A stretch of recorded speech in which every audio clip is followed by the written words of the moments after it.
So a little something different today. Again, Dr. Travis Jewett is going to join in for MEATHEAD Mobility and going to work over some issues with the PEC. I'm giving the best information I can without being that smart or a doctor, but Dr. Jewett works with Kelly's Direct, travels around with the Mobility WOD crew, handles the Midwest, and I believe into Canada.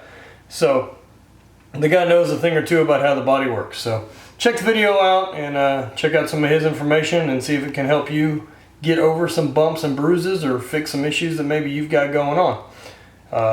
Check it out, like, subscribe, cheers. What's going on, Dr. Travis Jewett again from Mobility WOD, and this is for you, Meathead Mobility. One more time, if you're a true meathead, you have probably torn a pec before and have some anterior front of the shoulder stiffness that just makes it real difficult to get into these positions for pressing.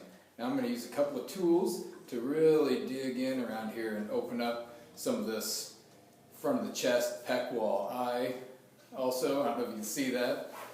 Where is it?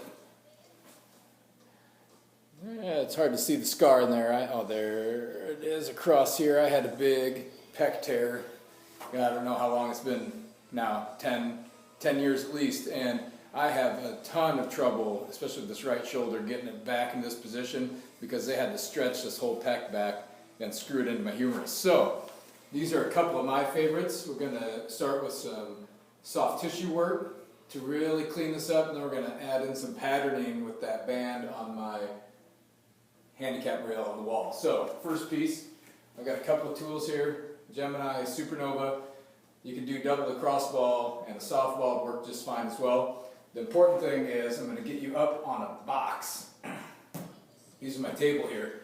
But what we're going to do is dig in deep to this front of the shoulder and start working on getting back into this press position like you're at the bottom of a bench or a dip, because really it's all about the bench press. So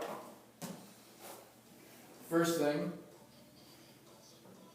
here we go, digging in nice and deep, and I'm going to take this other hand and wind it up tight and pull my arm back like I'm finishing a bench or a dip, and just stretch open the front of that shoulder as much as I can. So I'm going to spend a good 2 or 3 minutes with this ball, and then we're going to take the stiletto. That was like stepping on your chest with a work boot. This will be like sticking a stiletto in there.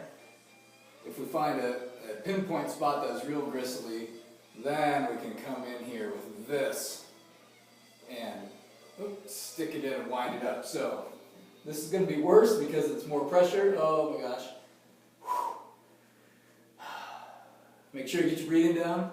And again, taking the other hand, winding up, pulling through, and finding those pinpoint tight areas that you found while using that one. So, good couple minutes with that ball, good couple minutes with either your double or crossball Gemini. Then we're going to use this band to pattern some of that position that we cleaned up here. So, I'm going to put the band around the elbow, hand behind the back. Use your other hand to apply some leverage. Coming at you, there we go.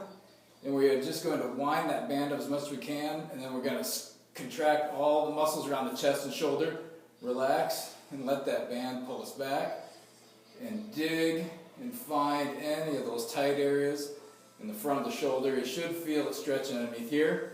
Again, contract, relax, let that open up, and hopefully couple minutes of soft tissue work, couple minutes on the band, you can improve that bottom of that press position, get a better depth on your bench without any of this anterior shoulder rotation that we see, and set some PRs. That's what it's all about. Big bench, meathead mobility. Dr. Travis, see you later.